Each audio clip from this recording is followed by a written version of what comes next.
Are you ready for the Low Blows Network? Finally, they finally gave me my own podcast. Gerry comes to the Low Blows Network. One of the biggest legends of the Irish wrestling scene, Gerry talks to his wrestling friends and beyond about the hobbies in their lives that they're most nerdy about in Talk Nerdy to Me.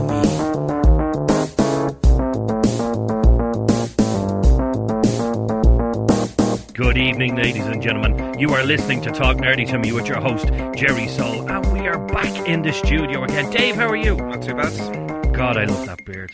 Yeah, but you're looking at it from a distance now. I'm at it. Well, it just makes it look bigger. So it's bigger even though it's coming from a distance. Like so. it's. We just need to put a bit of white into that, your Gandalf. You know what? It's getting grey in little bits and pieces. Is it? I'm getting suspicious now that I'm in my 30s. I'm so happy about that, Dave, because no, not that you're getting older, that you're going to start looking like Gandalf.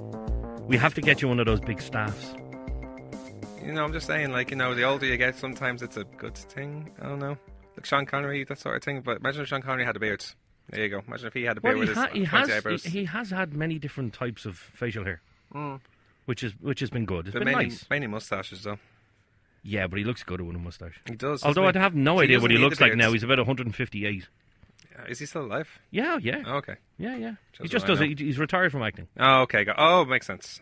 Yeah, but I'd say he probably still looks exactly the same.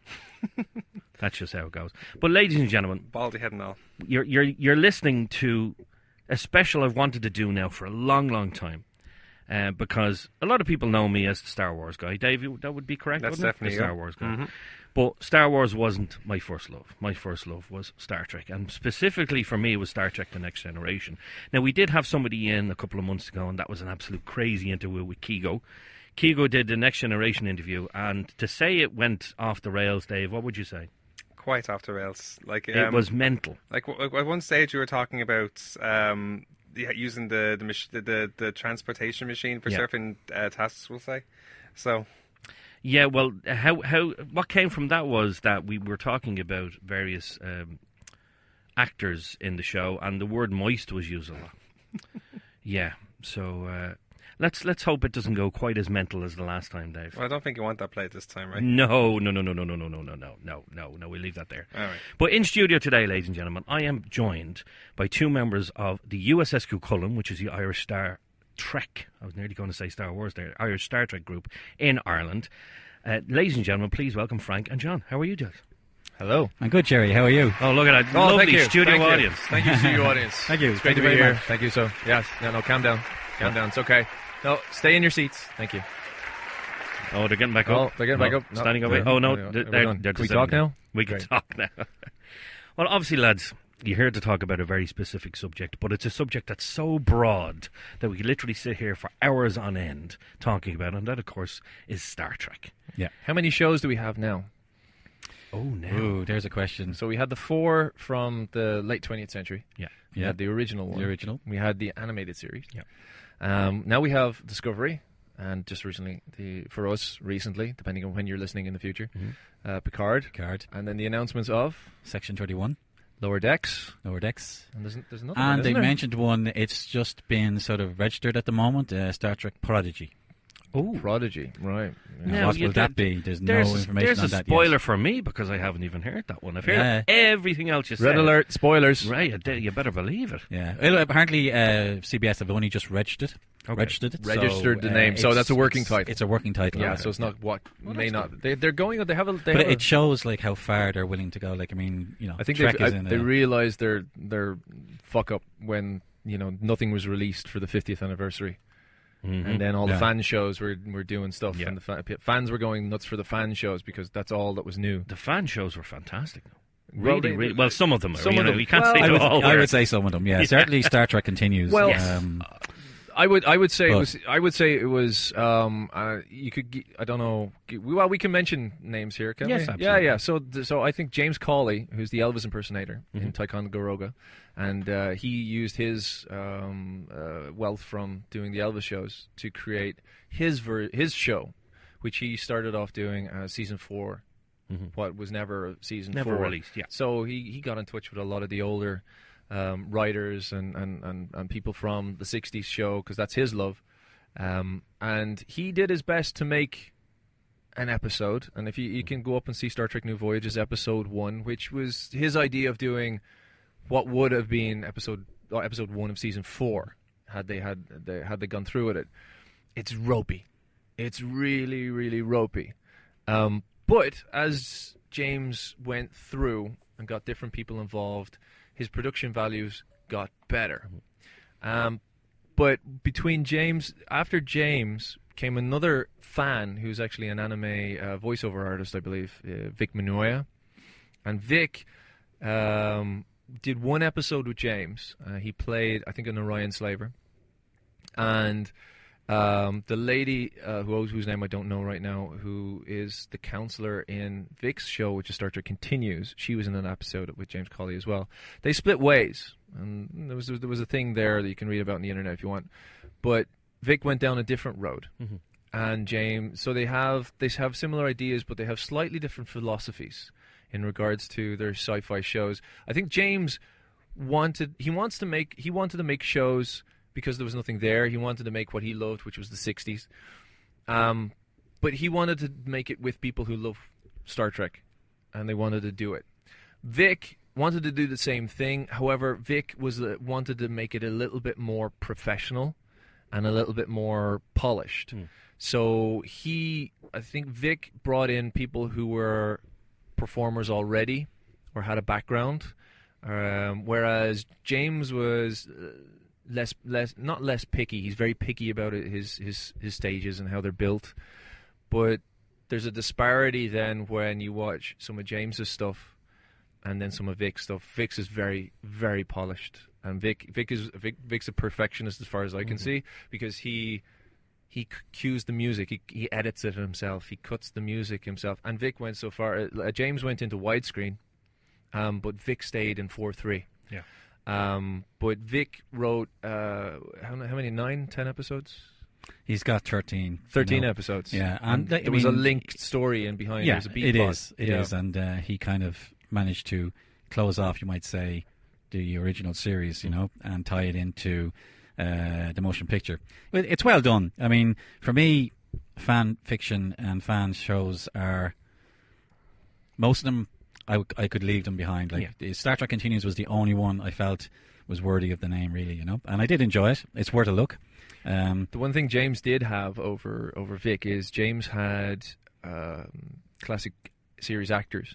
Okay. So he did an episode with George Takei, which is actually one of the best episodes James has. Okay. With George Takei, and spoilers, red alert, spoilers. It starts off, Sulu got stranded on a planet at some stage, and it was a planet out of phase or something like that. People can check the internet and prove me wrong, but George Takei was in it, and it was actually, George brought up the acting ability of everybody around him, and I think even James Cawley himself, I think George Takei took that up. And then he did one with Walter Koenig as well, where he had the chap who plays Walter Koenig on Star Trek New Voyages playing against Walter Koenig. So it was the same Chekhov, but Chekhov had aged due to particle something or other. There's a wormhole thing. Some technobabble was invented, and Chekhov got old, and Walter came in and did an episode. So that's the one thing James had. He had the actors. He brought actors in to do classic actors to do cameos and stuff. But Vic had other actors from newer sci-fi. He did, yeah. He had the chap who played Q, John Delancey, and I can't think of the actress' name at the moment in Discovery. I can't think of her name now. She was the security officer for Lorca, and she was in an episode of Rekhi Sharma. Actually, is her name. Was she the one that was in Galactica as well? She was in Galactica as well. I mean, they both have done that. I think Continues is the superior show, but again, it's still. But it was a different fiction. Philosophy, It's perfectionism and trying to achieve a TV show versus someone who wants people to come along and have fun and create something. My thing as a filmmaker myself, I always praise people who have finished a show. they've gotten a script, they've shot it, and they've finished it. No matter what the quality is, just finishing something, I think, is an achievement. Absolutely, and everybody yeah. should be praised for at least getting that far, and then putting it out in front of everybody on the internet. I mean, that's a risk you're taking, you know, for You trolling take a and stuff huge like risk when you put Yeah. something on the internet, and you know, we all know about trolls and things like that, and especially with Star Trek. I think Star Trek's probably one of the most trolled fandoms than even Star Wars, because for whatever reason, and I've never really gotten this, is that Star Wars seems to be like cooler than Star Trek for kind of a younger generation. Oh, no, Star Wars is cool. I was like, no, Star Trek's been there for longer. Star Trek is better. There's so much more Star Trek. It's funny as well, because when, you know, for a lot of us growing up, Star Wars was 6 hours. Yeah, that's all it was. That's all it 6 was. hours. 6 hours versus, you know, 3 seasons of classic Trek, and then in the 80s we got the Next Generation. Oh yeah, but Star Wars was the classic Saturday adventure story. You know, it's quick and it's fun. You know, there is a lot more involved with Star Trek. It's much more involved in it. It talks to you about real life stories in a sci-fi format. You know, and because of that, like, it isn't going to be always as fun as Star Wars is, but yeah, it has more impact, I think. You know. Yeah. Well, let's take it back a little bit, and let's talk about your early experiences with Star Trek. Frank, what kind of brought you to Star Trek? Well, brought me to Star Trek. Well, I've been a fan of sci-fi from a very young age, since the late 70s, reading 2000 AD, and then moving on to the books like E. Doc Smith and Asimov and all of those. So I started watching the reruns of the original series. Yeah. Really enjoyed those, and then got into the likes of Space 1999, Blake 7, Doctor Who, The Time Tunnel, all those old sci-fi shows. I even remember when I was really young, Swap Shop, you know, showing the old serials like, you know, Flash Gordon from the 30s and all that kind of stuff. So I got into sci-fi at a young age. And again, you know, for when it was made, it was way ahead of its time. Oh, absolutely. It was telling real stories in that sort of out in space format that could speak to you, you know, even as a young person. And it led me into, you know, following sci-fi, following fantasy, and I've just loved it since then, like, you know, and still do. And I'm really excited for what's coming. I think Star Trek now is better than it's ever been. It's in a better place. Yeah, it's absolutely, you know, exploding. Like, yeah. I'll give you, for instance, my wife loved the newer films from 2009 onwards. You know, it's the Chris Pine and whatnot, because she, you know, it's a little bit more suited to kind of newer fans and things like that. So she was like, I wouldn't watch any of the older stuff. I'm not really interested. But then Discovery came about, and she saw the trailer for it. Oh, okay. I think we'll give this a go.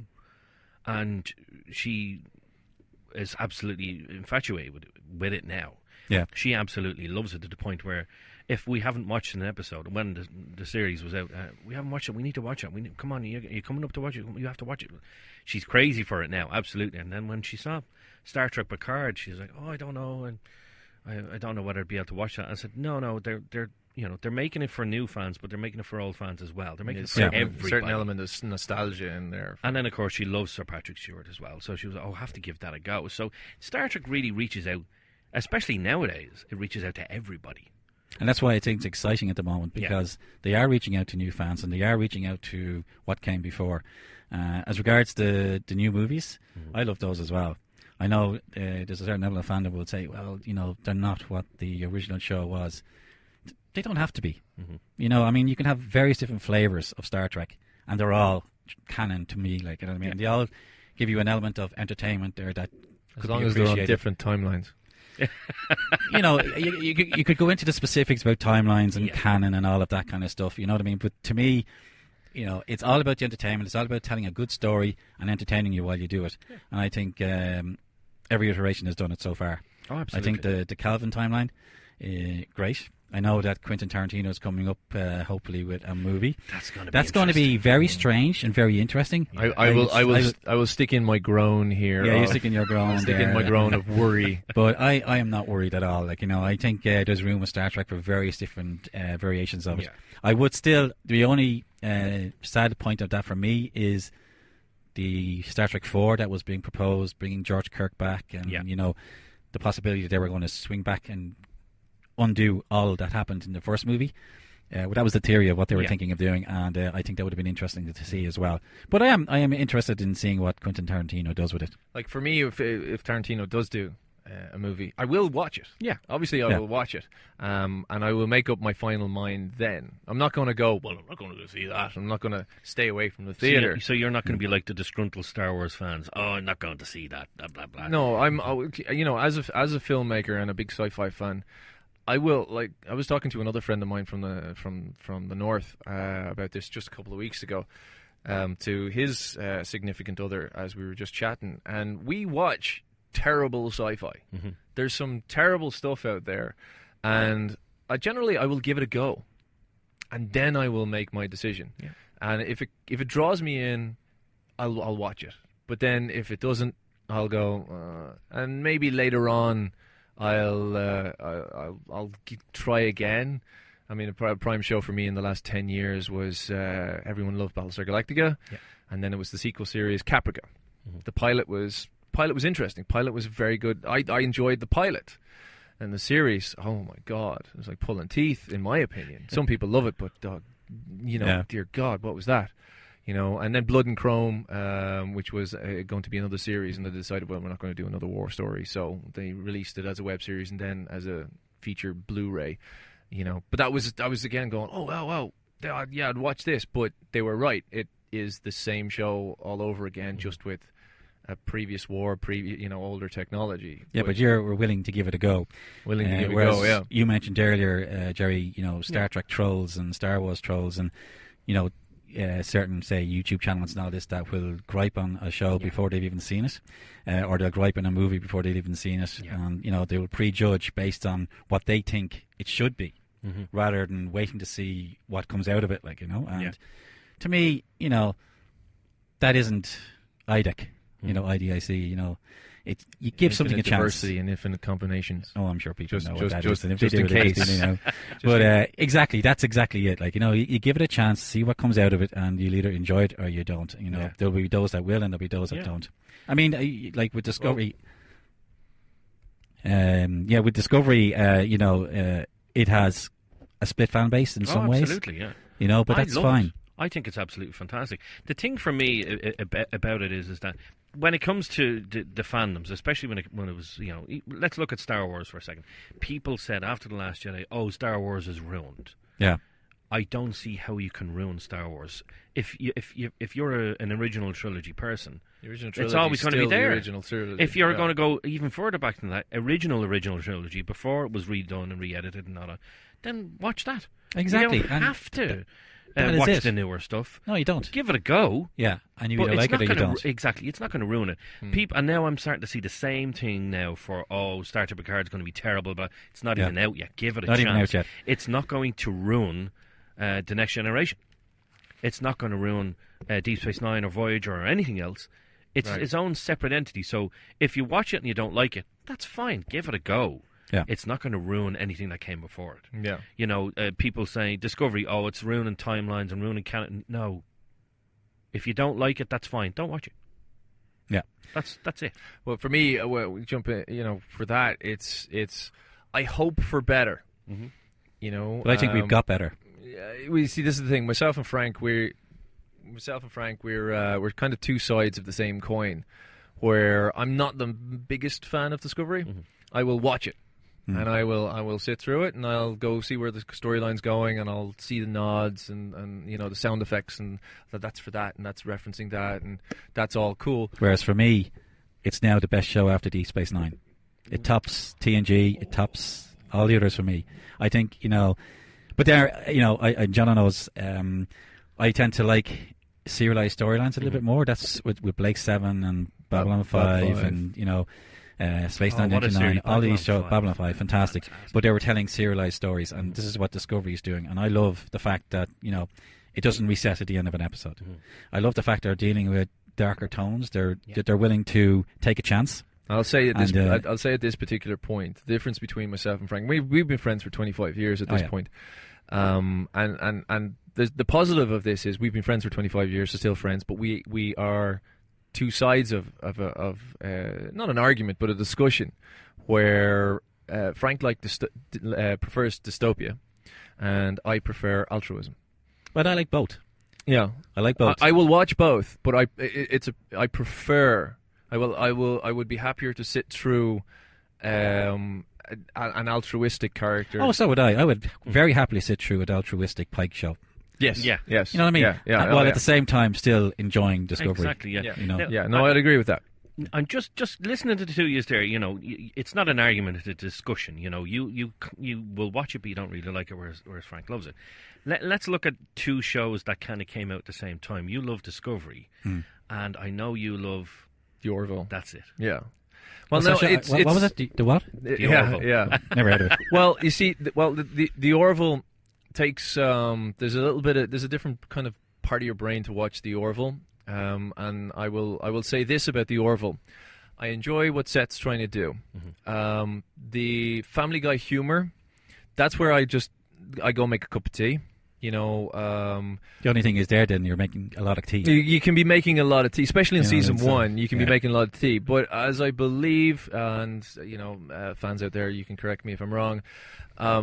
Seth went to CBS with his idea first, and they didn't entertain him. And then, of course, he's just like, well, okay, I want to make this.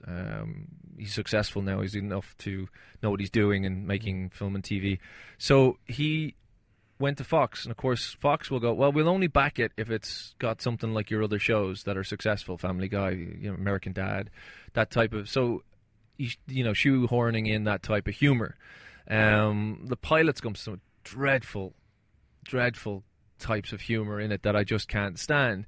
But then in season 2 for Orville, the one thing that I liked is there's supposed to be this crew of miscreants, and he's not supposed to be the best captain. You know, he got a grudging recommendation, and they've given him a mid-sized ship. You know, but what I've liked that they've done in season 2, spoilers if you haven't seen the Orville, there's a couple. Well, there's a string of episodes at the end where there's a little mini war story that goes on. For the main character of Ed, it's a lot about relationships and, you know, the love stories on the show, and his ex-wife and all that, and how he's dealing with the fact that he's still in love with her. But she's like, no, you know what? We work together, and that's the relationship we should have. And he's like, he agrees with her, but he really inside doesn't want that. And he's got all that thing, and all his other crew members have their own problems and family things that they're dealing with, which is the thing that's missing from Discovery that was in The Next Generation, is that we had the option to tell stories about families, or we had the option to tell stories about the Borg. You know, he's going down that road where he's telling the stories that are missing from Star Trek now.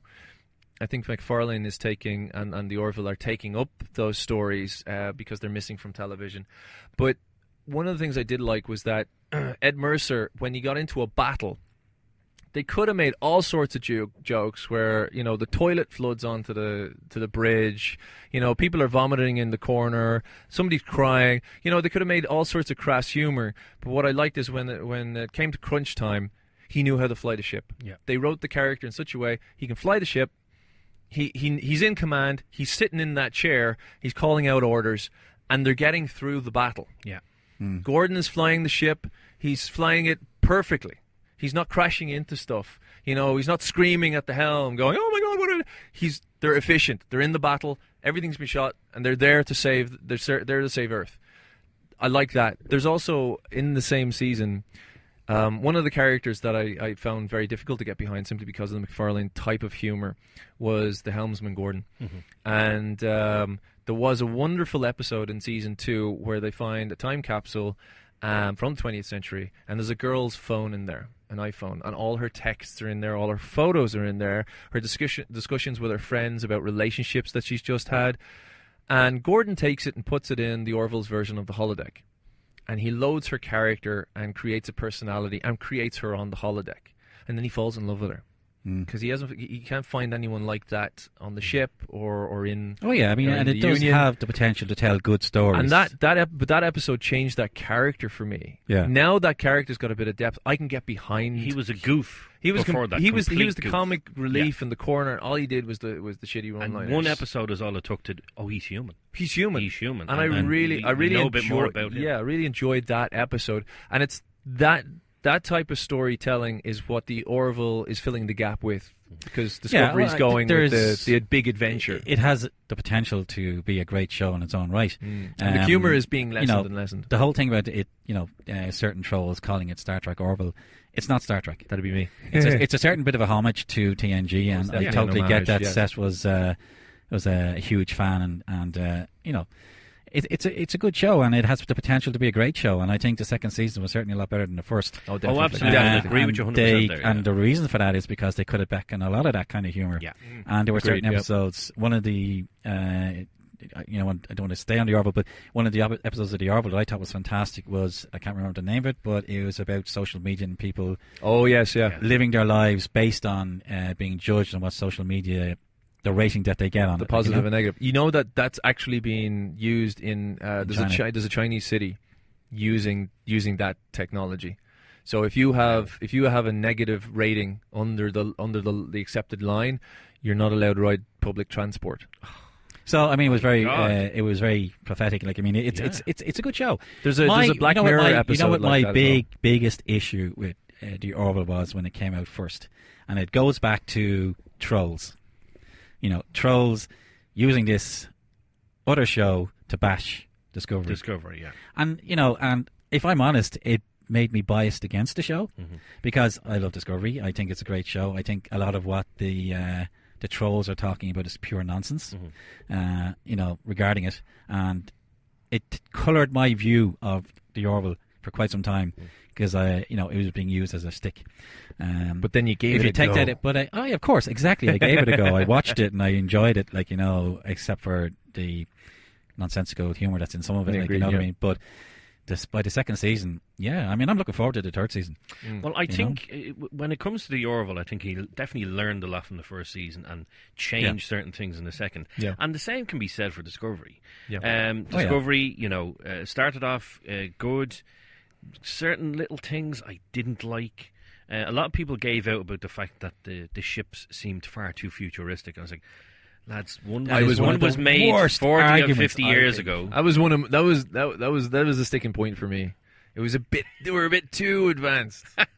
Yeah, because nowadays, there's no way they could have holographic interfaces because we're nearly there now. Yes, so, we're pretty much there. Just because it's set in the same time frame as the original series, you can't sort of hamstring yourself and say, well, we can't show this because they didn't have it in the 1960s. Yeah. That is pure nonsense to me. I think if they'd have gone like Star Trek Continues or New Voyages and had the absolute original everything, newer fans would have went, what the fuck is this? What am I watching here? Turn that off. Where's the Orville? Put that on there. It would have lost a lot of viewers. So it needed to be brought bigger, better. It's so cinematic. I won't choose better. Just newer. Yeah. You needed to give it a chance. The one thing that sticks for me, and it annoys the hell out of me. I love Discovery. It's the Klingons in the first series. Oh yes. Oh yes. Just even something as simple as how they pronounced Kalis. Kailish. Yeah. I have too many false teeth in my head. I can't speak. The ships annoyed me. The look annoyed me. Now, I do like their explanation as to why they looked like that, why they had no hair. Because they were going to war and whatnot. And then, the war's over, let's grow our hair out again. It was a little bit of a... Go on. Well, no, I think one of the simpler excuses that I just adhere to, because it annoyed the hell out of me too, was I don't mind change. It's changing to be a stickler, to just change it, but no, changing it and going too far was the thing for me. The one thing you could say was that they mentioned in Discovery the 24 houses in the Klingon Empire, right? And then we only see 6 or 8, when they're doing the holographic discussions. So you could say that there's different species of human. Yeah. Like in medical terms, there's 5 species of humans, on different parts of the planet. Yeah. So you could say that for Klingons too. Absolutely, and then they all spread out in different realms of the Empire, and different houses come from different parts of Kronos, and they've spread out. So I love the fact you said it right. Kronos. Yes. Yeah. So or Hoknos. Bless you. Gesundheit. But you could argue that it'd be like the old Asian empires, and they'd head off in one direction to space, and then the Europeans went to another place. Yeah. Do you know what I mean? And Africans went another place. I think that's fair. So I could think do it it. is. I like that argument to explain away. It's my fan argument. I but mean, my no, only issue with the Klingons there was, having them speak Klingon the whole way through. Oh, yeah. Yeah. I don't think that was necessary. Yeah. I have no issue with the change. I mean, the Klingon look has changed numerous times, from the original series to the motion picture, and then from the motion picture to TNG, and even all to do through with TNG, budget and even you know what I mean. So they've evolved over time to the movies, and then to the Kelvin movies. They look different, and then now to Discovery, they look a little bit. Although I think the Discovery Klingons look a little bit more like the TNG version than anything else. Absolutely, But it's and now with the hair, they absolutely do. But I mean, I think they could have done a little bit less with the false teeth, making it a little bit easier for the actors to say their lines. And I think they could have just gone with the odd bit of Klingon here and there, and then. I had Like other subtitles. issues as well because as well as a filmmaker, I'm a fight director. Yeah. With classical weapons, classical swords, and stuff like that. So, and I have met the stunt coordinator in the past of Discovery, and Chris McGuire, a lovely chap. And he will admit himself he's a stunt coordinator. He's not a fight director, so he hires someone in. And there's a new chap who's been doing. He's been doing stunts for about 17 years, and this is his first big fight directing credit. And in North America, they don't so much. Not everyone will have studied the classical weapons like I would, which is rapier and daggers and broadswords and medieval stuff. For me, the Klingons fighting, the style, even the fight at the start, with Michelle Yeoh, I felt that she was someone with her skills so underused. Mm-hmm. It was a terrible fight, and one of the things that would led into that was the costumes. The costumes and you could argue that those are the costumes from the cathedral ship, but I felt that these are warriors. They would have the ability to move, not be locked up. And these costumes, they had to bring out the old standing boards, or leaning boards as they're called, that the women in the 40s, the 30s, 40s, and 50s in movies had to wear because they had the big gowns and they couldn't sit down. So the Klingons had leaning boards because they couldn't sit down. So that means that you can't bend your knees, you can't bend over, you can't duck. If you're in a hand-to-hand fight, and one of the things in Klingons is they fight with hand-to-hand weapons. They want to draw blood. Blasters is cheating, poison is cheating. So they want to get in there with their batleth or the mechleth or their sword or whatever, their daggers. So they can barely move in the costumes that they designed. So to me that would have informed the fight director when he was doing the fight. I was I'm not going to be able to change levels. I won't be able to fight mid-level at chest level and then try and go for the knee or anything like that. And then the weapons that they designed, a big thing for me as a collector of weapons, a user of weapons and swords, is the newly designed batleth. Now I know the Klingons don't mind pain, but the batleth that they designed is utterly useless it's horrible as well. For the wielder. It would damage the person wielding the weapon more than the person being attacked with the weapon. And you're coming at it from a certain point of view. You know what I mean? Because but you're coming at it from a certain point of view. But the last thing I want to say, if you're just a viewer without any of that background, you know what I mean? Some aspects of that are just going to pass right over you. But the point I want to make, Frank, hang on. The one point I want to make is a couple of words, right? So generally what you have is you will have that what they did was form over function. So they did design over use, right? So they didn't take into account what it needed to be used for in regards to the design. Because the designs of the designer of all these things, the artwork is beautiful. And you're looking at it going, this is stunning work. He's got a distinct style, and it's amazing. But in everything that he designed for the Klingons in Season 1, and I'm sorry I can't remember his name, but everything he designed for the Klingons in Season 1 looks amazing if it's sitting on a pedestal. It is utterly useless if you want to use it. And that's my problem. And again, you're coming from that from a certain point of view. I'm coming from the point of view of using something. I think with the uniforms that you're talking about, they were only under the cathedral ship. All the other guys had more usable, functional leathers and armor stuff, and leathers. So that was specific to the ship. The weapons, they look great. Maybe they're not as functional as they should be, but they look great. And personally, for me, I wasn't a big fan. But that's just me being biased. I like the original Battlet. I like a nice Battlet. I like that. We were at Comic-Con the weekend. They were selling them there. It looked absolutely beautiful. If I had the money, I'd have bought it. That's Which put were that they? up on the wall. $150. Yeah, those guys they have the kind of the Chinese reproductions. Mm-hmm. They do have good prices. Can't remember the name of that table, but yeah.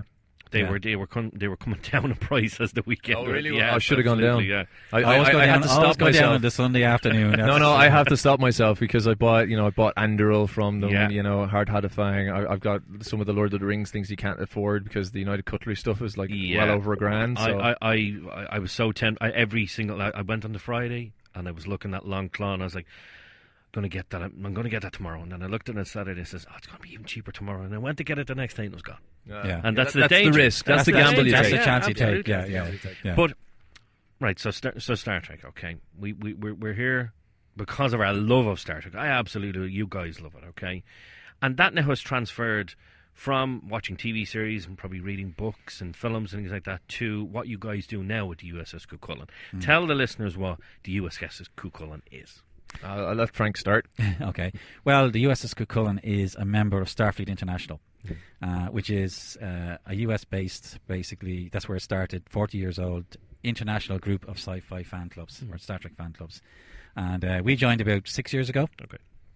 We were the first Irish version of that, and we are now their largest member. Wow. And 200 and what?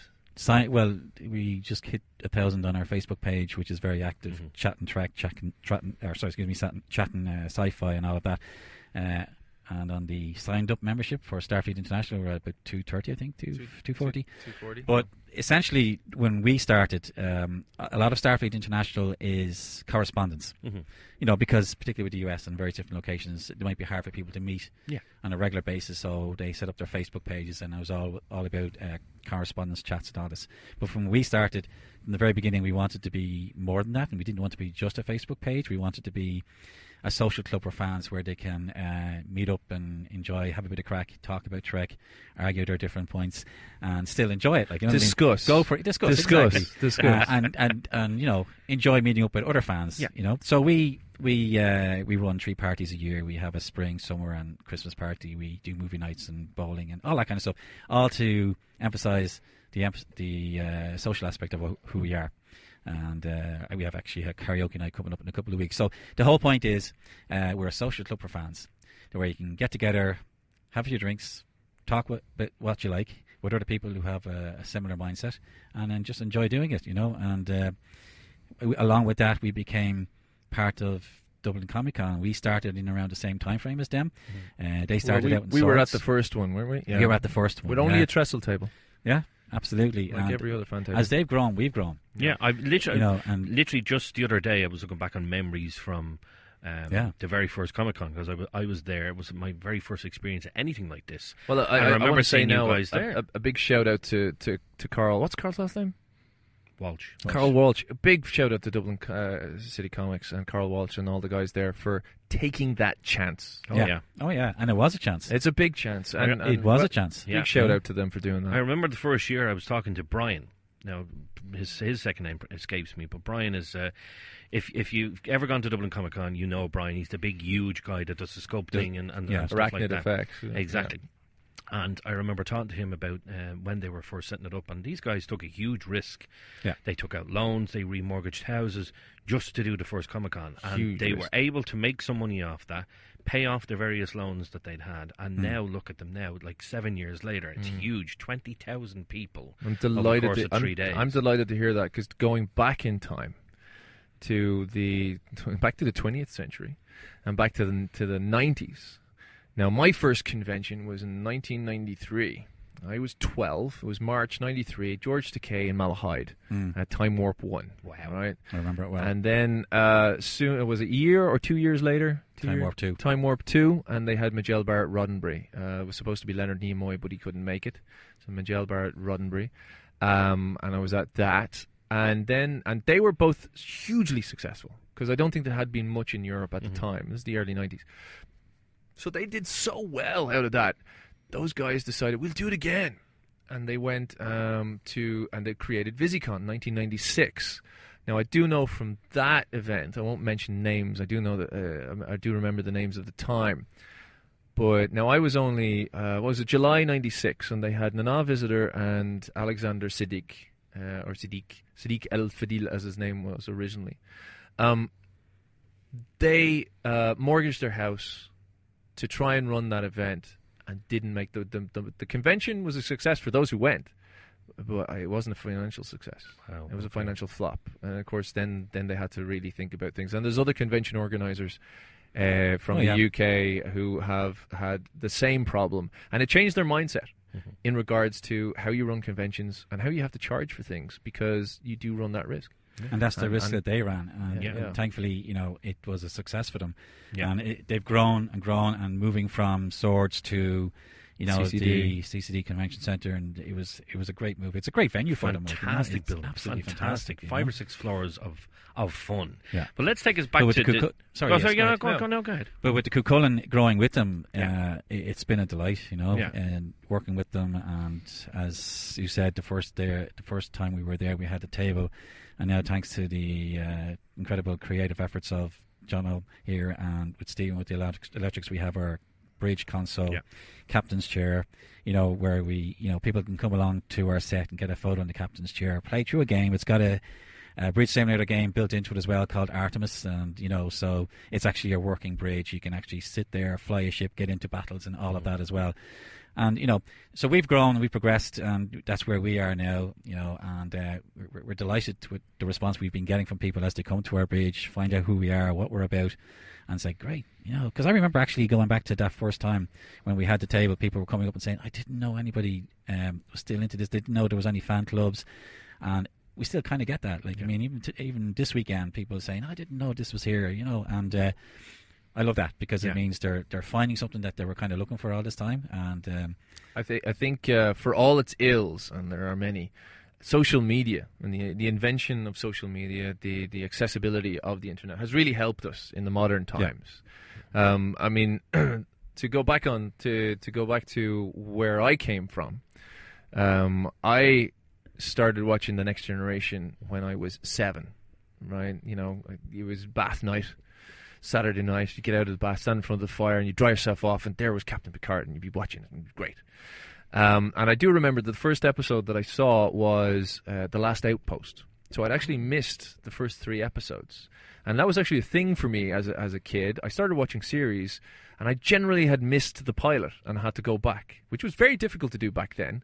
Because I didn't get a VHS player, a recorder. I didn't get a VCR until, mid-teens. We didn't, and like a lot of Irish people, I only had 2 channels. Yeah. I was in the wrong area of the coast to even pick up the BBC. So I was stuck with RTE, and at the time it was called Network 2. So I followed The Next Generation then for the next 7 years, and it was a booking trend for The Next Generation, or for RTE, to be buying such a show. And I'm delighted that they did, because when Deep Space Nine started, they bought the season 1 and the first half of season 2, I believe, and then they just dropped it. It wasn't as popular. It was a very different show.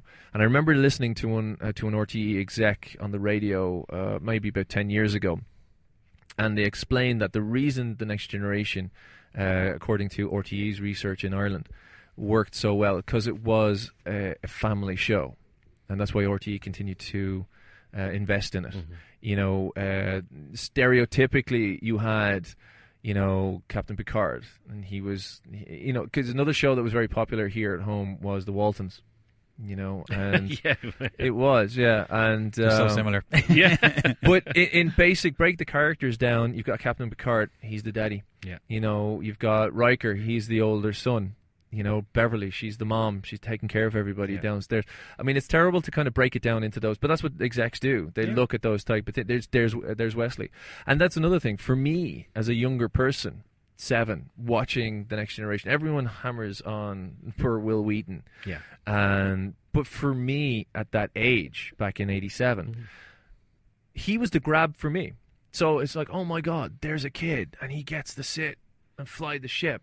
He gets this, you know, he saves everybody. He also makes mistakes, and they're going, shut up, Wesley. I was just going to say, so that was the line that then, when you heard it, you were absolutely devastated. Shut up, Wesley! Yeah, well, no, I wasn't devastated, but, you know, you joke about it, but in the serious point, for kids, that's kind of how you feel sometimes. It's like you're told, be quiet, stay in the corner, you know, like stop acting up. Seen and not heard. Yeah, that's exactly it. And that was the thing back then.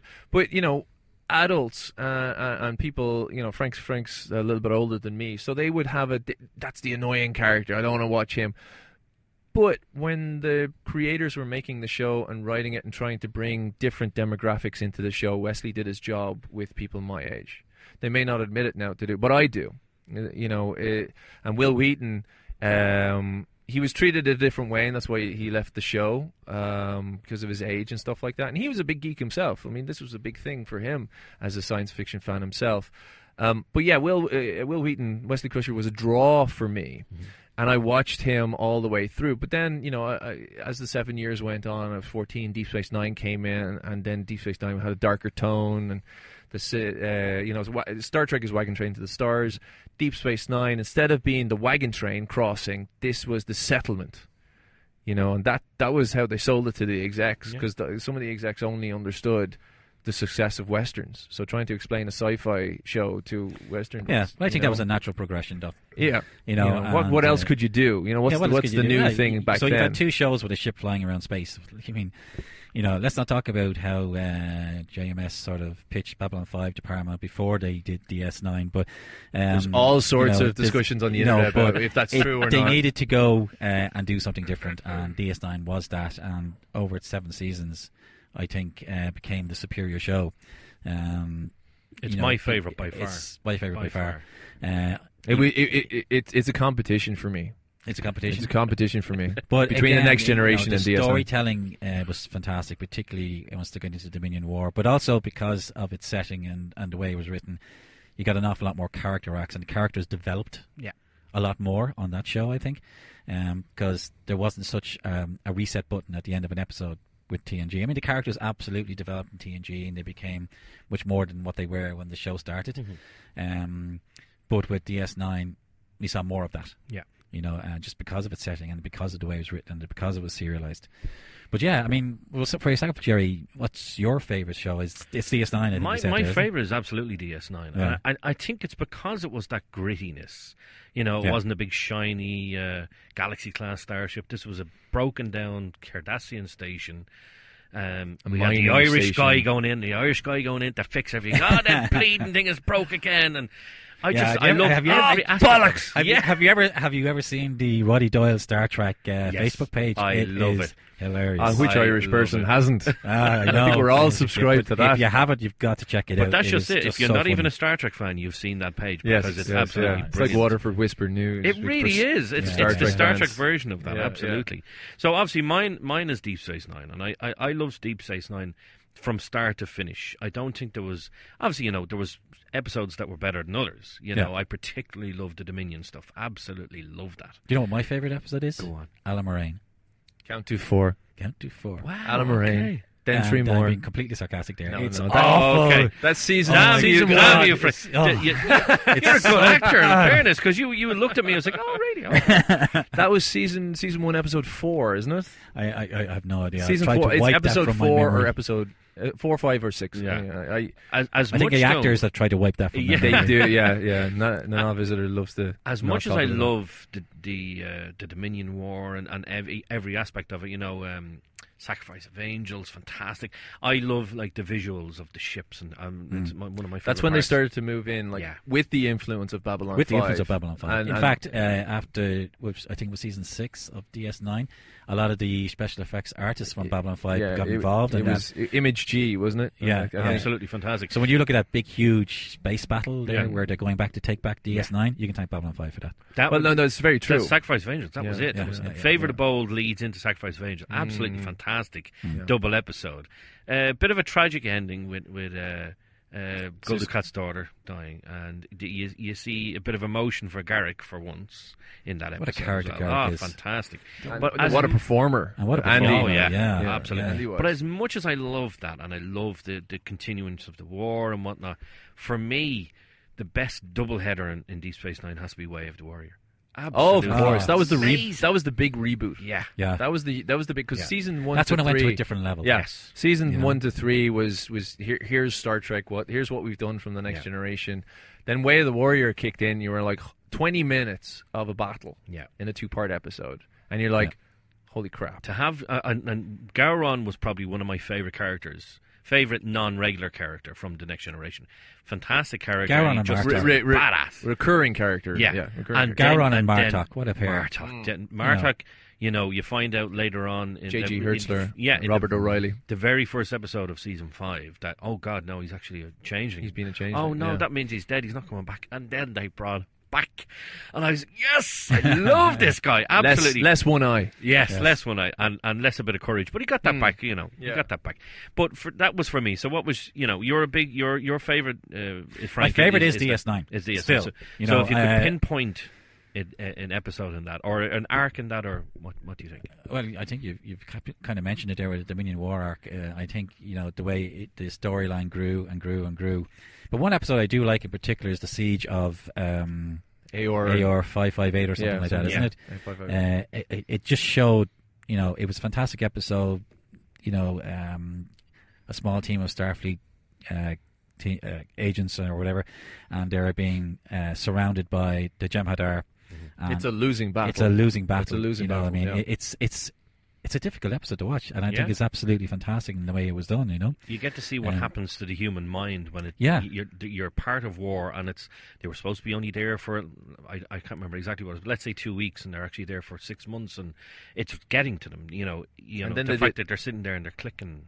They've got like trophies around their neck. I was like, that's not what humans do. We're above that now. No. You put somebody into a situation like that, they will start to go loopy. That's the thing, and that's not something you would have seen in TNG. And I don't want to give the wrong impression because I love TNG. Again, I was a little bit older than you, but I still grew up with it. Like, I mean, I was watching it regularly and absolutely loved it, and it reinvigorated sci-fi generally. There's a lot of sci-fi we have now that we wouldn't have got without TNG, in my opinion. But with DS9, they were able to take it to that other level. Yeah. And then, unfortunately, the level dropped with Voyager. I still liked Voyager. Well, I liked Voyager. Actually, interestingly, season it's a tough. What about is when Enterprise? I love Enterprise. I have to say, when it comes to Enterprise, I love Archer. What's Captain Archer's real name? Scott Bakula. Scott Bakula, yeah. Absolutely love him. Anything he's in, I'm like, yeah, I'll watch that. It could be the worst thing imaginable. If he's in it, I'll watch it. I was lucky there because a lot of people will turn around and say, I can't get into him because he's always Samuel Beckett to me. Yeah. I never watched Quantum Leap. Loved Quantum Leap. I didn't see it when I was a kid either. No, so he's always Jonathan Archer to me.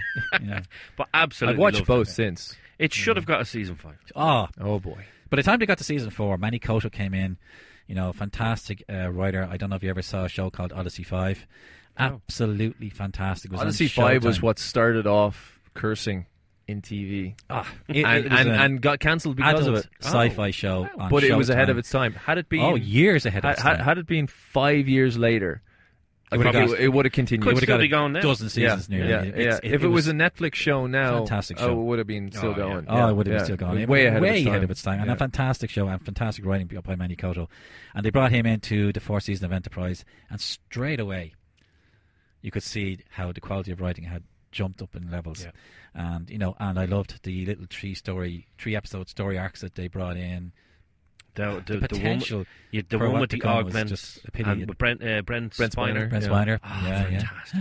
Yeah. It was great to see him do something other than Data in Star Trek, and to see him play that character was fantastic. And then to do playing a Sung, Yeah. Noonien Sung, and then to do a two-part mirror episode, Yeah. completely enclosed, has nothing to do with the general timeline or anything like that. It's just a 2-episode arc set in the mirror universe. Nothing, there's no crossover. There's nothing like that. It's set. They even changed the title sequence for it. Mm-hmm. I think it's probably that was great. The very beginning where it was first contact and then all of a sudden, boom, comes out, oh, this is going to be different. This is a bit darker. I like this. And halfway into it, you start missing Fate of Your Heart. Yeah, you're like, where's the song? Definitely should have got a season 5. 100%. You saw the beginnings at the time. It was Manikoto had come in. And things in the writing staff and the production staff were fine, but the executives in Paramount had changed, and in not a good way. And when there's an executive changeover, they want to rebrand everything. Like if you watch the Blu-rays and the behind the scenes and stuff, like Brannon Braga is very honest in the 10 years later reunion discussions, because he's not contracted to anything. He talked freely because he knows he's never coming back. But there's other things. There was things like, they wanted, even for season 4, they wanted the musical act of the week. So if Lady Gaga was popular, the mess hall would get a little stage in the corner and they'd have a little indie set. So you'd have a moment in the middle of the show where whatever planet they were visiting, or whatever cruise liner that they'd hooked up with, would have a musical act, and a modern piece of music was playing. Now, luckily enough, the guys who were on Enterprise at that stage had all been working on Star Trek for 17 years, if not longer. And they were all, I think Rick Berman got the memo and wrote a memo back going, you have, I know he's made me laugh so much for such a long time. Excellent joke. Really enjoyed it. Never heard from that exec again. Yeah, once the execs get involved, it can be the death knell for a show. It certainly was for Crusade. It had such potential, though. You saw the beginnings of the Federation, the alliance with the Vulcans, the Andorians, and the Tellarites with with Earth. Absolutely brilliant. Just very sorry that we never got to see more. I would have liked to see even, okay, they cancel after 4 series. Make a film. Give us a film. Give us something. Give us something. We never got that. Never got that. I like the fact, though, since then, though, you get little snippets from games and things like that, PC games and things like that. Tiny little snippets. There was one where all 5 captains, 4, 5, 4, all 5 captains, like 5, were in this one game. Oh God, what was it called now? It's a Star Trek Online you're talking about? Or? No, it was a different one. You start off as Archer, then you go to Kirk, then you go to a game. Yeah, it was a game. It was a flight simulator game. That's a new one on me PC. now. Are you sure it wasn't the Star Trek Bridges, where you got to be? It was like a 3D QuickTime 360-degree wander around the bridges. So you got to have. No, it was definitely a game. It starts off with your Archer on the Enterprise, and then it then moves to Kirk, and then it moves to Picard, then it goes to Cisco, then it goes to Voyager. And they're all in it. The voice actors are in it. Everybody is in it. God, you got me intrigued now, because I've never come across this one. I'm going to have to do it. You'd have to have a Windows 2000 machine to run it, probably. No, see, I had it on... See, it was on PlayStation. It was on PC. That's why. I still have it on PC, though. It came out on PC? Yeah, the image on the front cover was Star Trek, blah, blah, blah, and it had the Enterprise D. Right. Answers on a postcard or in the... in the Reddit column below to answer the question. No, not Armada. Although Armada's a fantastic game. Armada 1 was great. Yeah. Armada. I spent hours playing Star Trek Armada 1. What I still play. I love my Star Trek games. Absolutely love them. I think they're better than anything else. What I'm playing at the minute is Sons of the Solar Empire. It's nothing to do with Star Trek, but it's a mod called Armada 3. Star Trek Armada 3. It's fantastic. Right. It's to such a scale. Real-time strategy. Such a scale. You could have 50, 60 planets. You could have 10 fleets running around, engaging all over it. It's very good. That sounds like effort. Star Trek Bridge Crew on the VR. Yes. I really want to give that a go. Yeah, we myself and Frank, when we can, we haven't done it now for a few months, but and hopefully they'll keep the servers up and running for the next time we go. I have the Oculus Rift. Frank has the PSVR. It's one of the few decent PC to PS4 crossovers where you can play. It doesn't matter what machine you have, and you can play it. We love playing it. When we get together, I think the last game we had, we were getting far. Like there was a mission that we couldn't complete for a long time, and we got through it. And we got through it. Yeah. We've one more mission to complete the arc, but really enjoy that game. Enjoy that game. I've said the episode and the series that I like. You, Frank, you said it. John, what do you think? Give us a series. The series that you loved and your favorite episode. Oh, TNG. Okay, that's hands down TNG. I do miss now and again the old episodic because you can jump back in. I tried to jump back into Discovery coming up to Comic-Con, and I watched the precursor or the sequel to The Cage. What's the name of the Discovery episode? I can't remember. It's an excellent episode of Discovery. It's a really excellent episode. But I watched it and I went, personally, I can't watch Discovery in just one episode bites. I'm going to have to sit down and you have to watch the arc story, which is the bonus for the old episodic stuff. You can jump in 40 minutes or 44 minutes for Next Generation, 52 for the classic. You can do it. So Next Generation was that I have many episodes that I love and will watch over and over again, and then there's some that you'll watch just because you're watching it in sequence. I love the time travel episodes. One of the season 6 episodes or season 7 episodes, Timescape, where they're on the runabout. It's the only time you ever see the ass end of the runabout. The little conference lounge and the bunks in the back of the runabout. And I'm surprised. You never see that in Deep Space Nine. Not even once. I'm surprised because it was a little cheaper for them to make it because they already had the cockpit from the Deep Space Nine that could cross over. I'm surprised Deep Space Nine didn't keep that set or even keep it somewhere in a corner. They probably had to demolish it because of a Next Generation thing. It was probably the Next Gen's build it this week set. But Timescape was wonderful. All Good Things. Oh yeah. The final episode. Fantastic ending. It's just fantastic. I'm wondering with Star Trek Picard, with the stuff that was set up in that, the Aromatic Syndrome, are they going to bring that into Star Trek Picard? That was one of my things. Are they going for Patrick Stewart? Now that he is 25 years older. Yeah. He is the age he was supposed to be in All Good Things. Will they bring that in? Will they use? Is that a piece of canon that they're going to forget about, or is it something that they're going to use that Patrick can play off as an older man now having to deal with? Older people have to deal with dementia. Is that going to be one of those character story arcs that he has to deal with? It's certainly a possibility. I don't feel they'll go down that road. I may be wrong here. It's a while since I've seen it, but I thought at the end of All Good Things, that had been a possible future, not a necessarily exactly. It's all possible futures. It's not necessarily the case that he will get that. But the only thing is, when you're asking about favorite episodes, I think it's almost impossible to go my favorite episode out of all the different iterations of Trek. I think you'll pick a series. So you'll pick so you probably need to go, like for example, for me, the original series, Balance of Terror. Yeah. Oh yes. I think Submarine it's Battle. one of the finest episodes of the entire franchise, but certainly of TOS. Yeah. For TNG, I love Lower Decks. Oh, excellent episode. I love Lower Decks. I think it's a fantastic episode where you get to see the junior officers, interact with the senior officers, and I think this is a great way to show a different aspect of serving on the ship. There's a great and that's what I'm looking forward to. Sorry, the animated show as well. I think that might be interesting. I'm just going to fly through these. Yeah. No, it's just there's a great comm call in that episode of Lower Decks where they go all senior staff to the bridge, and you don't go to the bridge. Yeah. Oh yeah, don't go. You don't go to the bridge. Yeah. You stay with the characters, and you're there going, oh, I wonder what's happening. Yeah, what's happening on the bridge? But you don't get to know. But that was just a nice piece in that episode. Yeah, DS9. I mentioned Siege or 558, whatever it is. Voyager. My favorite episode was Shattered. Oh, you're gonna have to remind me about that. Now that one I think was a season 6. Can't remember what season it was, but it's an episode where the ship gets caught in some sort of anomaly, and it's split into different time zones.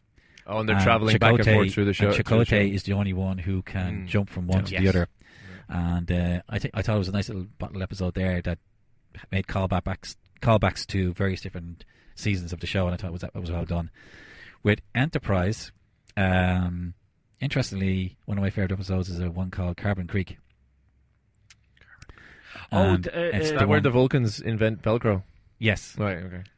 And I just thought, a really, really nice little story, and I really enjoyed that. That was a very on-topic one as well. That Yeah. was one of those, let's use sci-fi to tell some difficult storylines.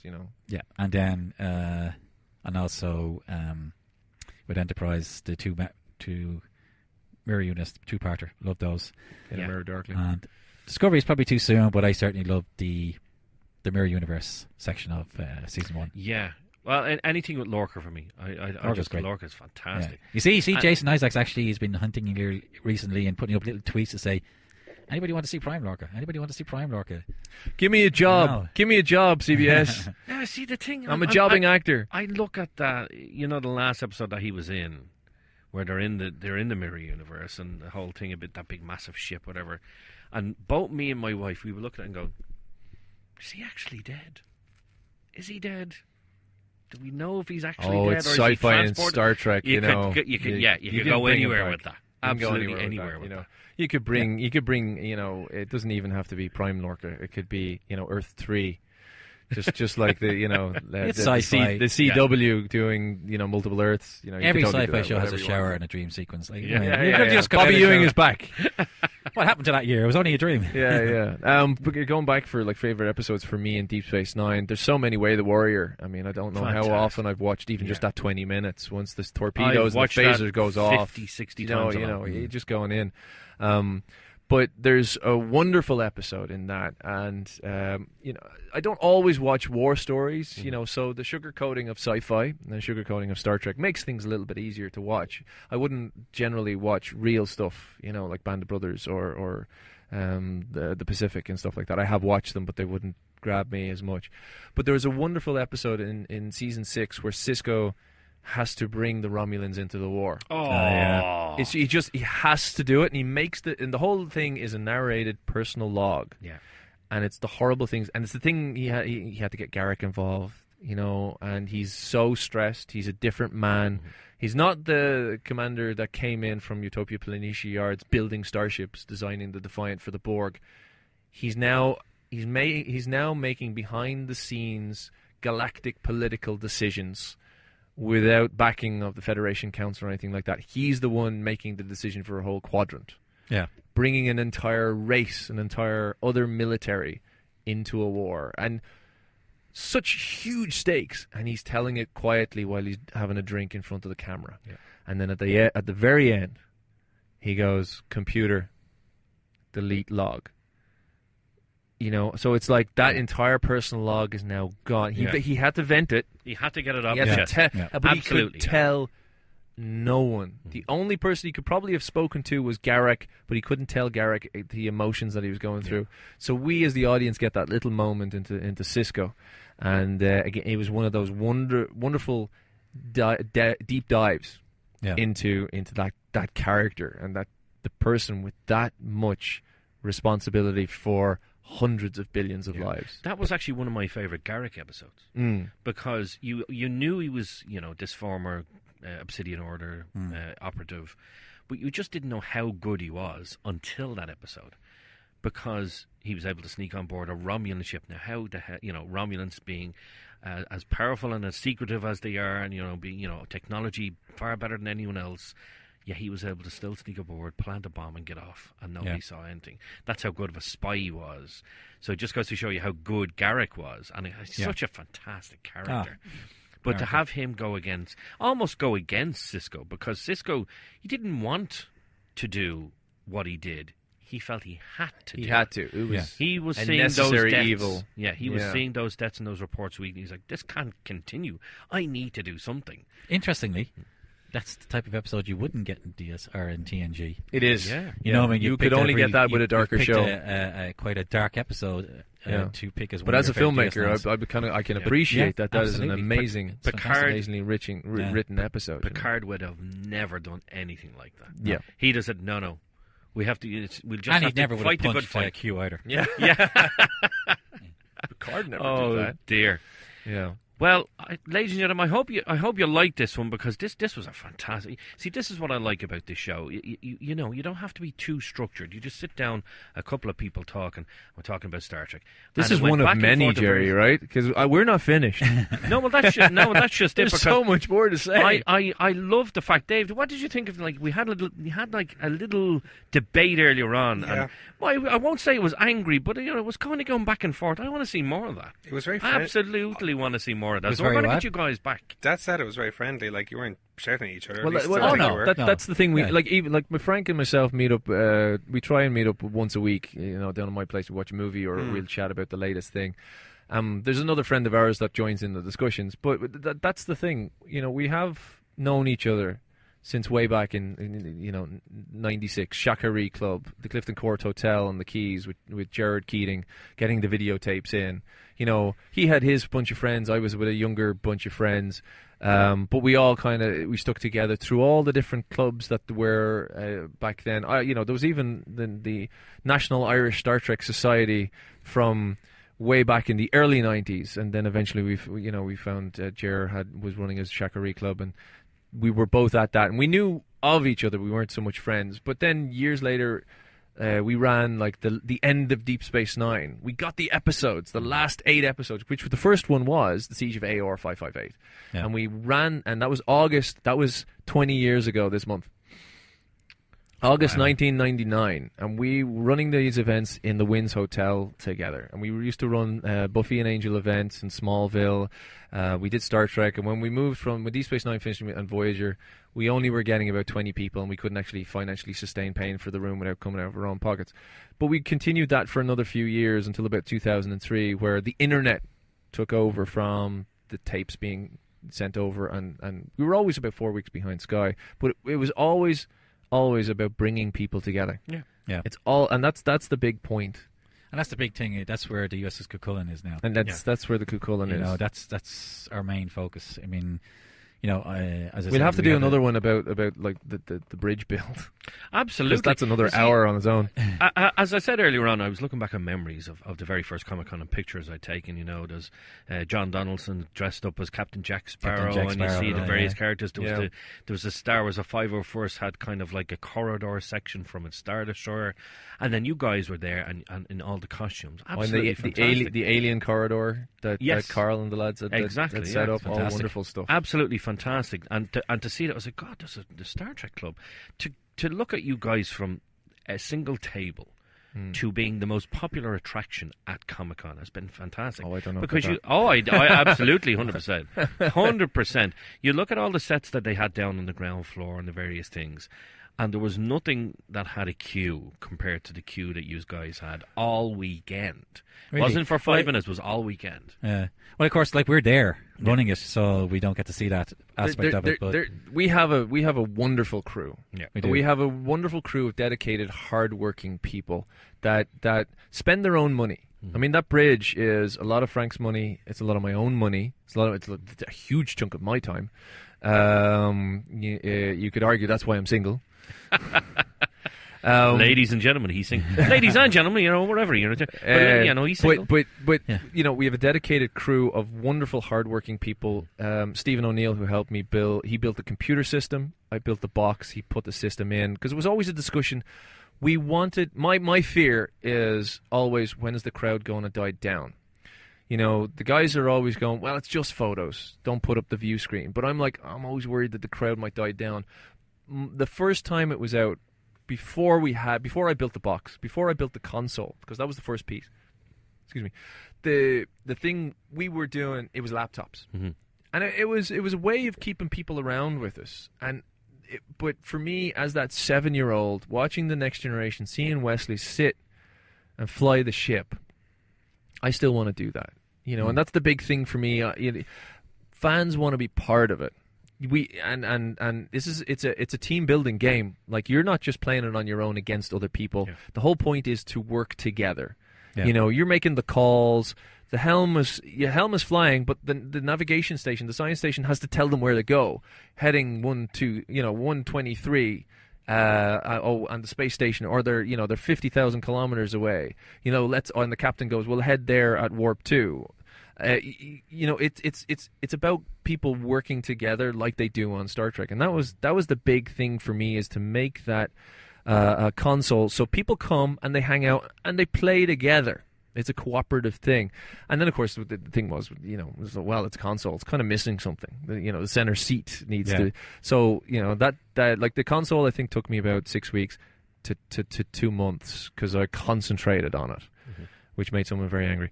But the chair took me 7 months. Yeah. It was a very, very different build. I did document it, but once we had the 3-piece and we brought that out at Comic-Con, it became much more of a photo op. It became a photo op situation. And the game aspect of it is fantastic as well.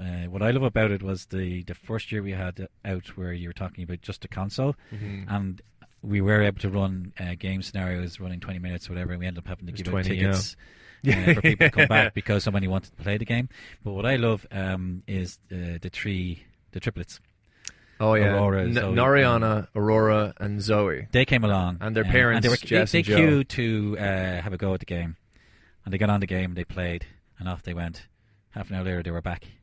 One of them another go, and came back, and they've been coming back ever since, to play the game. They're now part. They weren't there on Saturday, but they were there Sunday, and they were playing again. And it's that whole cooperative thing about the game, and the three of them are working together, and they are kick-ass at this game as well. Because they're triplets. You know what I mean?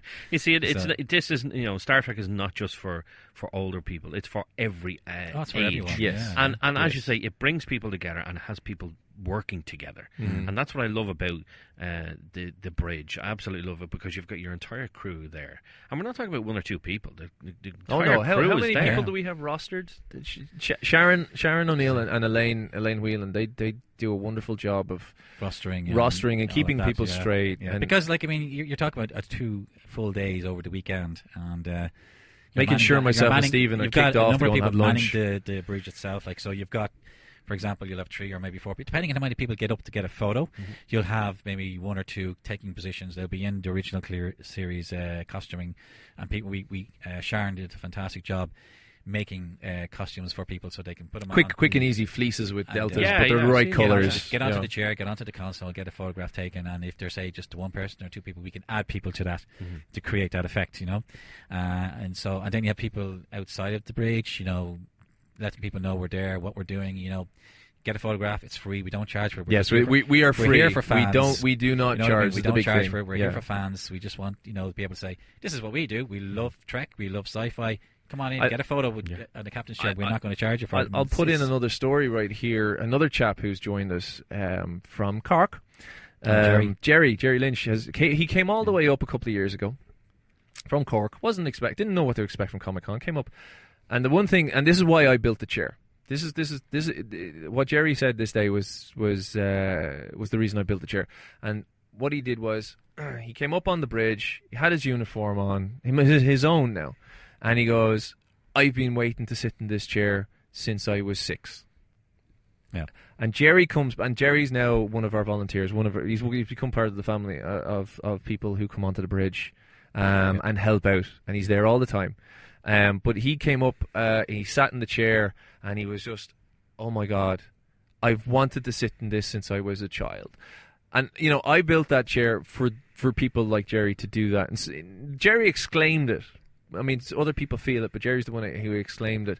And that's what it's for. And he's also a great example of what the USS Cuchulain is about, because he comes up regularly to our social meetings. Like, he'll come to every party. We have an airsoft team. He comes along and takes part in that. And don't forget Betty. Oh, and Betty from Tipperary. Absolutely, Betty O'Brien from Tipperary. She thought there was no Star Trek fans. Yeah. In the country for years, because she was unfortunately down the country, and I don't particularly know how Betty came across us, but it was a Trekology or a UK convention. She bumped into someone, or well, going back that far, because Betty is one of our original group. Yeah, and going back 6 years when there was like six or seven of us, and Betty was one of those. Yeah. But I don't know how she found us. We weren't on Facebook at that stage. Yeah. It was.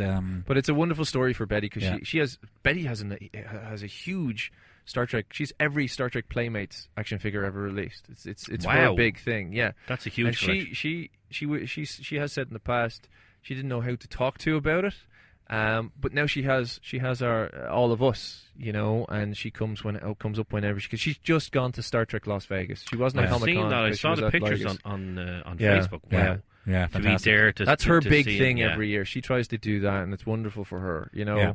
But it's for that reason this year she wasn't at DCC. Yeah. But she's coming up in a couple of weeks for But the party. So all these people come and hang out with us, and you know, some come for a little bit and disappear again, have their lives. But you know, like Jesus, I'm sick of looking at him for 25 years.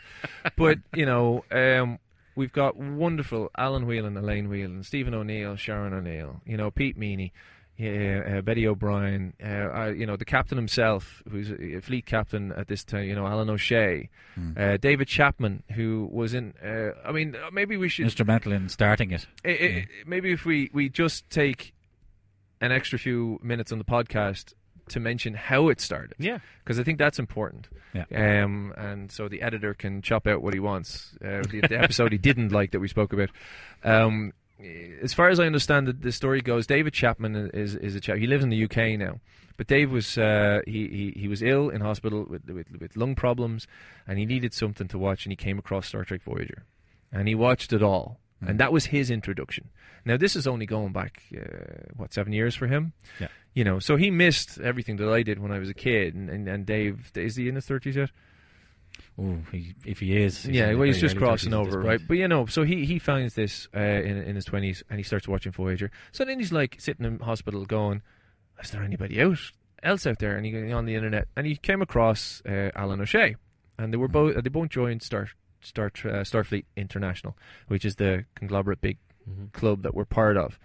And of course they got chatting, and then Alan and Frank, and we all know each other. I was in Canada at the time, but they started chatting and got together, and then they created the Cuchulain. And within Starfleet International, you can do all the faux exams, as I call them. They're not real, but you can, if you want to role play that stuff, you can totally do that.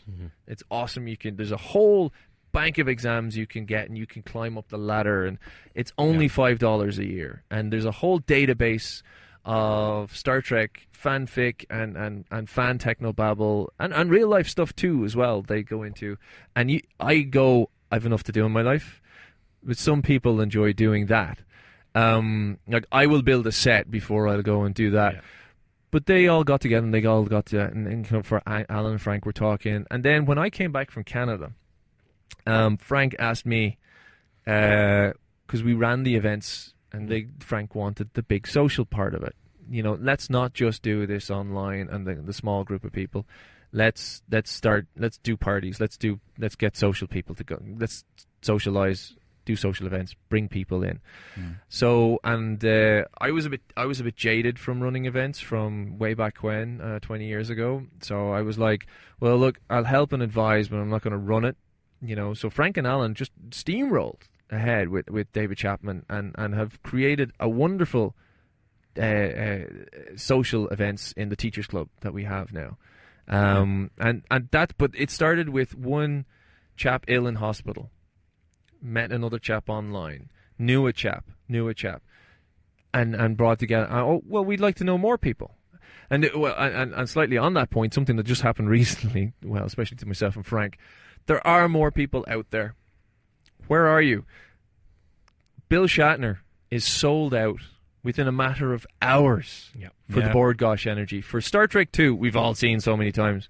And he's doing a 90-minute chat after it.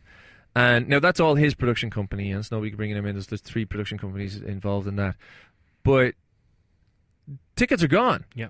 I wasn't expecting that. I couldn't get one. I couldn't get one. Frank and myself, you know, we're part of the biggest Starfleet International club in the world, and we're not going. Yeah. You know what I mean?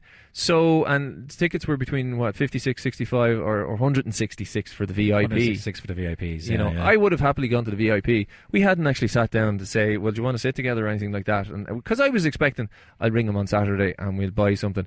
No, gone. Absolutely gone. And so there's... Yeah, it's a great indication of the appetite. And there's clearly a huge fan base. There's 2,000 people out there minimum that spent that amount of time on that amount of money and are willing to commit to come all the way into Dublin, to Borgosh, to see Bill Shatner. Now, okay, he is bigger than just Star Trek, and he is like a cultural phenomenon, pop culture phenomenon. But those people, they're out there. They're just not as vocal or as active as we are. Well, Indeed. I'll tell you, let's put it out there to the people, okay? If they're Star Trek fans that have never heard of the USS Cuchulain before, how do we join? Because I'm a member. I am a member. I signed up, and I'm a security officer. It's very Very simple. It's very easy. Just go on to our group page on Facebook, or go on to our Twitter page. The best one is our Facebook group page. Yeah, it's very active. Very active. There's a lot of chat going on. That's a lot of that to do with from that. I get notifications every single day for that, because I thank Fergus for that. There's certain groups that I like. I'll mute that, and I couldn't be arsed with that. I like to keep that on because I like to see the new stuff that comes into. And I mean, every day. It's not like every few days I'll hear something. No, it's every day.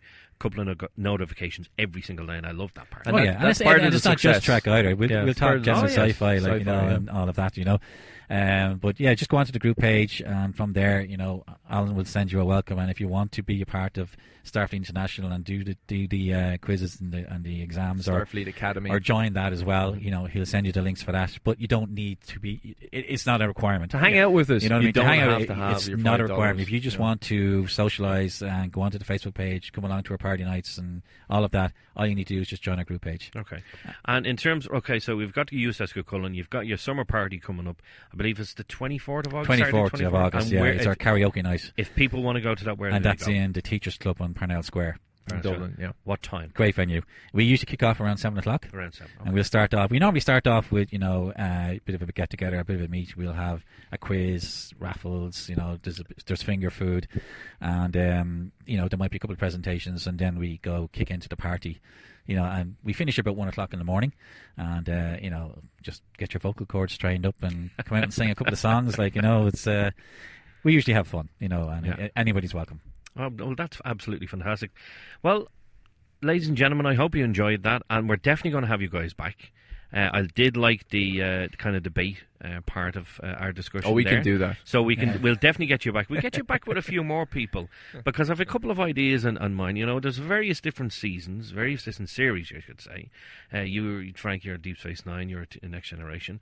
Let's get a couple of people who like Voyager and Enterprise and absolutely, the original series, yeah. And let's see who can win. And you could even mix it up, because I think we're in a golden era of sci-fi at the moment. One of the finest shows ever is The Expanse. Mm-hmm. That's out there right now. Another Life. I have a different opinion, but go on anyway. We're already getting into this. Again. What's going on? Already getting into this. Tune in with. But so there's a lot of Gerry Soul next time. He's just saying it to piss you off at this stage. Oh, sure. I'm well used to it now at this point. Well, ladies and gentlemen, I hope you enjoyed that one. It's one that I've wanted to do for a very, very, very long time. Dave, what do you think? It was good. Awesome. Great, I'll be honest, lads. I don't know too much about Star Trek. I know a little bit about Next Generation, and that's it. Yeah. But it's enlightening to hear such a detailed discussion you guys had about. So get your Netflix subscription, because it's all there. Actually, you're going to need your Amazon Prime subscription as well. I've liked the Irish Star Trek thing you guys mentioned earlier on. Yes, thank you. That's good. I think everyone loves that. But ladies and gentlemen, I hope you enjoyed that, and we definitely will have you guys back. So thank you so much for being on. Thanks, Gerry. It's great being here. But from myself and Dave, I've been Gerry, you've been Nerdy. Ladies and gentlemen, thank you very much.